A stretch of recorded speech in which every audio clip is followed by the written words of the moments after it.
श्री शिवाय नमस्तुभयम। माता बहनों, आप सभी लोग जानते हैं कि 6 मार्च 2026 यानी शुक्रवार को पड़ रही है विनायक चतुर्थी। और माता बहनों, यह वह विनायक चतुर्थी तिथि है जो चैत्र मास में पड़ने वाली सबसे बड़ी तिथि है, क्योंकि यह चैत्र मास में पड़ने वाली है और इसका बहुत ही बड़ा और विशेष महत्व होता है। अगर कभी भी मौका लग जाए और चैत्र मास की विनायक चतुर्थी शुक्रवार को पड़ जाए तो आप लोगों को 3 तुलसी पत्ते वाला उपाय तो अवश्य ही करना चाहिए। इन दोनों का संयोग बहुत ही कम आता है। इसी के साथ इस दिन आपको 3 तुलसी पत्ते वाला उपाय तो आपको अवश्य ही करना चाहिए, क्योंकि ऐसा दिन पूरे साल में सिर्फ एक ही बार आता है। और माता बहनों, आप सभी लोग जानते हो कि शुक्रवार का अगर सबसे बड़ा कोई उपाय है तो वह 3 तुलसी पत्ते वाला उपाय।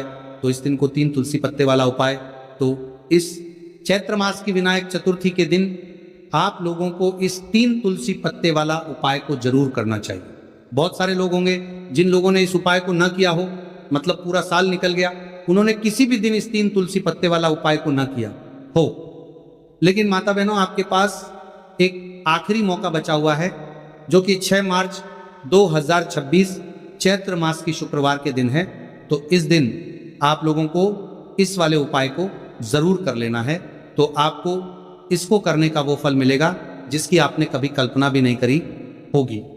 इसीलिए आप लोग इस वाले उपाय को एक बार जरूर कर लेना है, ताकि आप लोगों के हाथ से ये मौका ना जा सके और आपको इस उपाय को करने का फल मिल सके। माता बहनों, इस उपाय को आज हम आपको बहुत अच्छे से समझाने वाले हैं।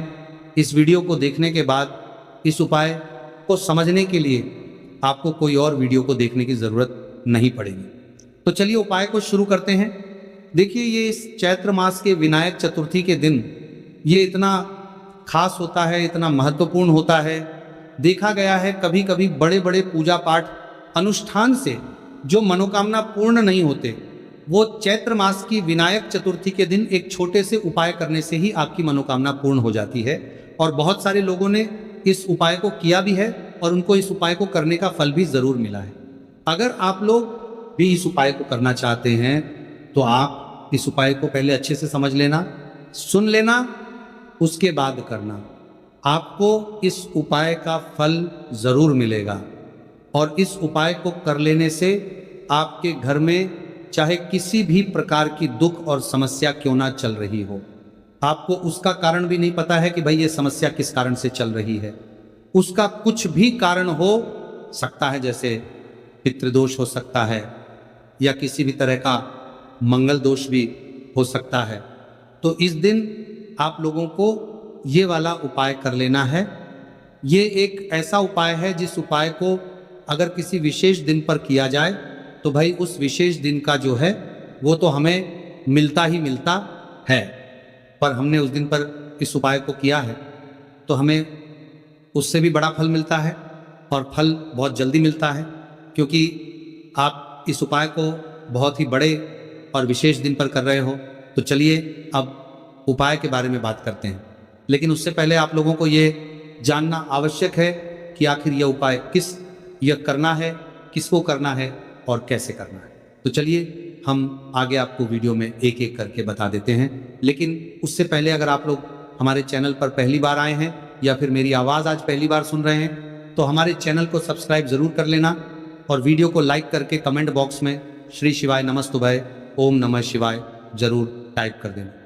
तो माता बहनों, इस 3 तुलसी पत्ते वाला उपाय को हमें इस चैत्र मास की विनायक चतुर्थी के दिन कैसे करना है, किसको करना है, किस समय करना है और कहाँ पर करना है, ये सारे सवालों के जवाब आपको इस वीडियो में मिल जाएंगे।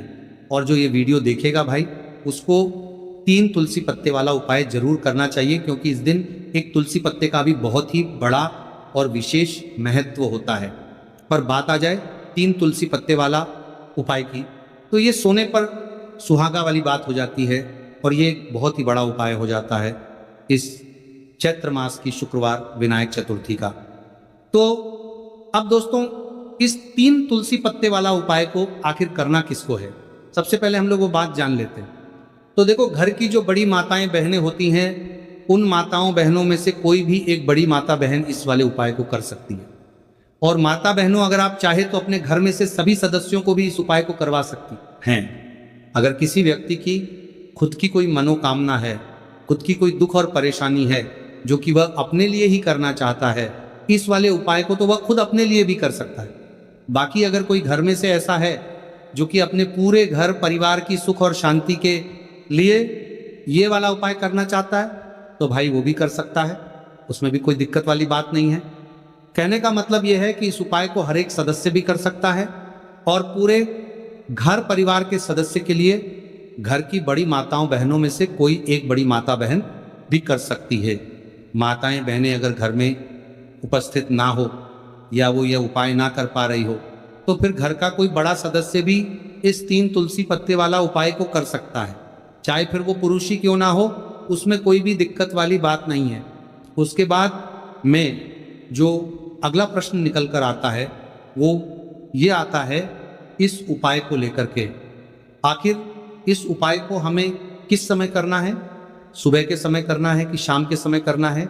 तो देखो, इस वाले उपाय को आप लोग सुबह के समय भी कर सकते हो और शाम के समय प्रदोष काल में भी कर सकते हो, उसमें कोई भी दिक्कत वाली बात नहीं है। तो देखिए माता बहनों, सबसे पहला उपाय आपको क्या करना है। देखिए, चैत्र मास के दिनों में विशेषकर भगवान शिव और माता पार्वती और विष्णु भगवान का पूजन किया जाता है। अब साथ ही साथ विनायक चतुर्थी तिथि का दिन भी पड़ गया है, तो ऐसा समझ लीजिए आपके जीवन में धन भी आएगा, सुख भी आएगा, धन बढ़ेगा भी और साथ ही साथ आपके जीवन के सारे संकटों को भगवान शिव जी दूर कर देंगे। तो चलिए सबसे पहले बात कर लेते हैं सबसे पहले उपाय की, जो कि शुक्रवार वाले दिन आपको विशेष करना है। और इस उपाय को करने से आपकी कोई भी ऐसी इच्छा, कोई भी विश जो अभी तक अधूरी है, पूरी नहीं हो रही है, तो आपकी बड़ी से बड़ी विश और मनोकामना भी पूरी हो जाती है। जब आप विनायक चतुर्थी तिथि वाले दिन इस पहले उपाय को कर लेते हैं तो देखिए, आप सभी जानते हैं कि श्री हरि विष्णु जो है उन्हें तुलसी दल सबसे प्रिय है। बिना तुलसी माता के श्री हरि विष्णु अधूरे हैं और बिना तुलसी पत्तों के श्री हरि विष्णु का भोग अधूरा है। अब श्री हरि विष्णु को प्रसन्न करके आप अपनी किसी भी मनोकामना को पूरा कर सकते हैं, क्योंकि श्री हरि विष्णु प्रसन्न हो गए तो आपकी कोई भी विष्णु का पता ना हो जाए और इच्छा मनोकामना अधूरी नहीं रहे। देखिए, हम सभी के घरों में माता तुलसी का पौधा अवश्य ही होता है। तो देखिए, हमें तुलसी जी के पौधे से सबसे पहले तो 3 पत्ते तोड़ने हैं। देखो, विनायक चतुर्थी वाले दिन आपको तुलसी के पत्ते नहीं तोड़ने हैं।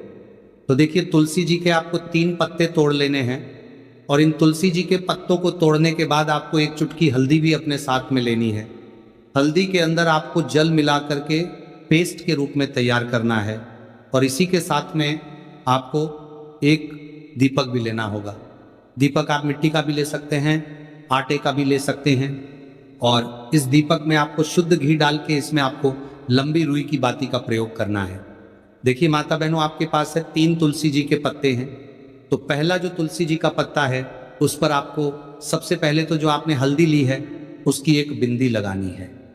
और पहला जो तुलसी जी का पत्ता है, आपके घर में भगवान विष्णु का चाहे कोई सा भी स्वरूप हो, चाहे लड्डू गोपाल जी का स्वरूप हो या फिर भगवान कृष्ण की आपके मंदिर में प्रतिमा हो या फिर भगवान श्री राम की प्रतिमाएं, उनके सामने आपको पहला तुलसी जी का पत्ता अर्पित करना है। अब देखिए माता बहनों, आपके पास जो 2 तुलसी जी के पत्ते हैं और आपके पास जो एक दीपक है, इन्हें आपको लेकर के पहुंचना है अपने ही घर में तुलसी जी के पौधे के पास में। देखिए, सबसे पहले तो आपके पास जो 2 तुलसी जी के पत्ते हैं, जी के पत्ते हैं, उन पर भी आपको हल्दी की एक बिंदी लगानी है और उन दोनों ही तुलसी जी के पत्तों को आपको अपने घर में तुलसी जी के पौधे के वहाँ पर ही अर्पित कर देने और इस प्रकार से ये दोनों पत्ते भी तुलसी जी के पौधे के पास समर्पित कर देने हैं। और इस प्रकार से करने के बाद अंत में जो आपके पास एक लंबी बाती का दीपक है, इसे आपको तुलसी जी के पौधे के पास में ही प्रज्वलित कर देना है। जो भी व्यक्ति अपने ही घर पर इस प्रकार से तुलसी जी के 3 पत्तों का यह उपाय कर लेता है तो उसका परिवार हमेशा खुश रहता है। उसके परिवार में कभी भी कोई भी संकट उत्पन्न नहीं होता है और यदि आपके घर में जो भी ग्रह क्लेश है वह भी समाप्त होते हैं। तो इस प्रकार से यह सुंदर सा उपाय करना है। अब बात करते हैं अगले उपाय की। देखो, यदि आपके जीवन में आर्थिक संकट बहुत अधिक हो रहे हैं, धन की समस्या लगातार जीवन में बनी हुई है, 1 रुपयों को प्राप्त करने के लिए आपको बहुत अधिक मेहनत कर रहे हैं, तो आज रात्रि में सोने से पहले आपको कोई एक चमत्कारी दीपक का उपाय अवश्य करना। या फिर यदि आपका जो व्यापार है, बिजनेस है, दुकान है, वह अच्छे से नहीं चल पा रही है, तो आज रात्रि में इस विशेष दीपक का उपाय आपको अवश्य करना चाहिए। देखिए माता बहनों, दीपक हमारे घर में सभी नकारात्मक शक्ति को बाहर करता है। यह उपाय आपको साल में केवल 1 बार करने का ही मौका मिलता है। देखिए, इस उपाय के लिए आपको तुलसी जी की जो सूखी लकड़ी होती है उसे ले लेना है। यदि आपके पास पुरानी तुलसी जी की लकड़ी है तो उसे आप ले सकते हैं, और यदि आपके घर में तुलसी जी जो लकड़ी है वो सूखी हुई है तो उसकी लकड़ी आप तोड़ के इस्तेमाल कर सकते हैं।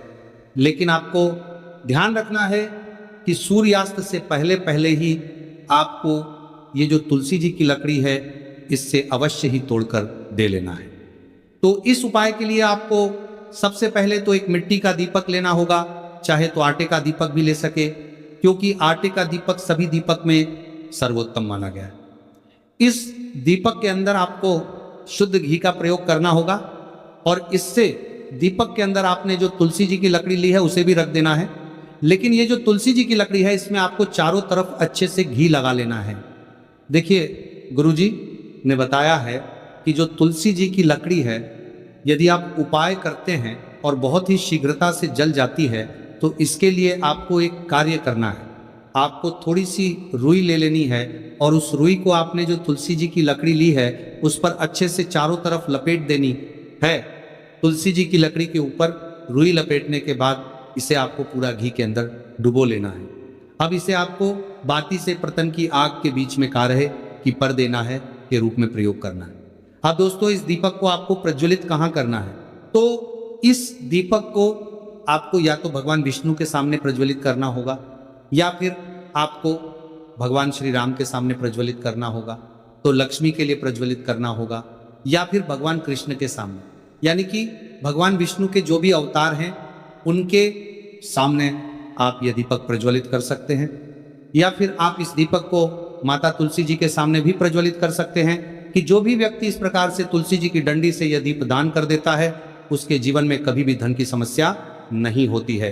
इसीलिए आपको ये पूरे साल में केवल 1 बार ही मौका मिलता है।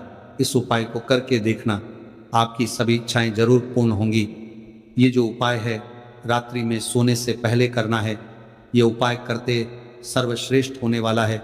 देखिए, इस उपाय के लिए आपको मात्र 5 हरे मूंग के दाने ले लेना है। देखिए, तिथि है और यह बुधवार के दिन पड़ रही है, इसीलिए आपको 5 हरे मूंग के दाने लेना है। हरे मूंग के दाने लेना है कि दाने आपको साबुत लेने हैं, खंडित नहीं होने चाहिए। इस बात का ध्यान रखें। और इसी के साथ में आपको एक तांबे के पात्र के अंदर अपने घर से शुद्ध जल ले लेना है। अब माता बहनों, इन सभी सामग्रियों को लेकर के आपको सीधे पहुंच जाना है भगवान शिव के मंदिर में। देखिए, इस उपाय को भी आप सुबह भी कर सकते हैं और शाम के समय में भी कर सकते हैं। देखिए, भगवान शिव के मंदिर में पहुंचने के बाद आपके पास जो 5 हरे मूंग हैं, उनमें से पहला जो हरा मूंग है, आपको शिवलिंग के सामने जो नंदी महाराज होते हैं और उनका जो पैर उठा हुआ होता है, वहाँ पर आपको पहला हरा मूंग समर्पित करता है, वहाँ पर जो देना है। और आपको ओम नमः शिवाय इस मंत्र का जाप कर लेना है। फिर आपको दूसरा हरा मूंग लेना है और शिवलिंग पर जो श्री गणेश जी वाला स्थान होता है, वहाँ पर आपको ये दूसरा हरा मूंग समर्पित कर देना। यानी कि शिवलिंग के सीधे तरफ आपको ये दूसरा हरा मूंग समर्पित करना है और फिर आपको ओम नमः शिवाय या फिर श्री गणेशाय नमः इस मंत्र का जाप कर लेना है। सरा हरा मूंग का दान आपको भगवान शिव की सबसे प्रिय पुत्री माता अशोक सुंदरी वाले स्थान पर समर्पित करना होगा। शिवलिंग की जो जलाधारी होती है, जहाँ से जल बह के आता है, उसी जलाधारी के बीच में जो कहीं ना कहीं उठी हुई लाइन होती है सांप की आकृति के रूप में, वहीं पर आपको तीसरा हरा मूंग समर्पित करना है और फिर आपको ओम नमः शिवाय इस मंत्र का जाप कर लेना है। अब दोस्तों चौथा जो हरा मूंग है उसे आपको भगवान कार्तिकेय जी का जो स्थान होता है शिवलिंग पर, वहाँ पर आपको यह चौथा हरा मूंग का दाना समर्पित कर देना है और आपको ओम नमः शिवाय इस मंत्र का जाप कर लेना है। अब दोस्तों आपके पास जो पांचवा और अंतिम हरा मूंग बचा हुआ है उसे जल के पात्र के अंदर डाल देना है और इस हरे मूंग से युक्त जल से आपको भगवान शिव के शिवलिंग का अभिषेक कर देना है। धीरे धीरे समर्पित करते जाना है और लगातार आपको शिव महापुराण के मूल मंत्र श्री शिवाय नमस्तुभ्यम इस मंत्र का जाप करते रहना है। फिर आपको शिवलिंग के सामने बैठकर, यदि आप अपने बच्चों के लिए ये उपाय कर रहे हैं, यदि आप अपने बच्चों के लिए महापुराण के मूल मंत्र में यहाँ पढ़ते जाना है, घोड़ा जितना की बेज की बुद्धि ज्ञान और विवेक के लिए उपाय कर रहे हैं तो उसके लिए आपको प्रार्थना कर लेनी है, या फिर व्यापार में वृद्धि करने के लिए ये उपाय कर रहे हैं तो उसकी कामना करते हुए आपको प्रार्थना कर लेनी है, या फिर अपनी नौकरी के लिए कर रहे हैं, या फिर अपने इंटरव्यू के लिए, या फिर धन की प्राप्ति के लिए कर रहे हैं। जिस भी कामना के लिए आप उपाय कर रहे हैं उसे परिपूर्ण करने के लिए आपको महादेव से प्रार्थना कर लेनी है और फिर आपको वापस अपने घर आ जाना है। जो भी व्यक्ति इस उपाय को कर लेता है तो यकीन मानिए आपके जीवन की जो सारे संकट, कष्ट और बाधाएं हैं वो सभी समाप्त होंगे। अब हम बात करते हैं तीसरे विशेष उपाय। देखो, भाग्य का साथ आपको मिले तो गुरु बृहस्पति को मजबूत करना बहुत जरूरी होता है। इसीलिए पूज्य गुरुदेव ने एक बहुत ही सुंदर सा उपाय बताया था जो कि है पीले चावल का थोड़े से अक्षत लेना, चावल लेना। अगर आपको ऐसा लगता है ना कि आपको किसी भी चीज में सफलता नहीं मिल पा रही, किस्मत का साथ आपको नहीं मिल पा रहा है, तो पीले चावल लेना। पीले चावल कैसे करोगे? 11 चावल लेना, साबुत उसके अंदर जो पीला चंदन है वो आपको मिला देना है और चावल को पीला रंग कर देना है। ठीक है। साथ में लेना है एक बेलपत्र और साथ में लेना है तांबे के पात्र के अंदर जल। ठीक है। ये तीनों सामग्री लेकर के बुधवार, संकष्टी, चतुर्थी के दिन सुबह से लेकर के रात्रि तक जब आपकी इच्छा हो तब आप ये उपाय कर सकते हैं। अब आपको क्या करना है? भगवान शिव के मंदिर में जाएंगे। जो एक बेलपत्र है वो माता अशोक सुंदर वाले स्थान पर आपको अर्पित करना है। डंडे का हिस्सा जलाधारी की तरफ हो चाहिए, उस प्रकार से आपको ये बेलपत्र अर्पित करना है। जब बेलपत्र अर्पित करोगे तब आपको कुंदकेश्वर महादेव का नाम लेना है, माता अशोक सुंदरी वाले स्थान पर। ठीक है। आप जो चावल के दाने हैं, जो अक्षत लेकर के आए हैं, वह भगवान शिव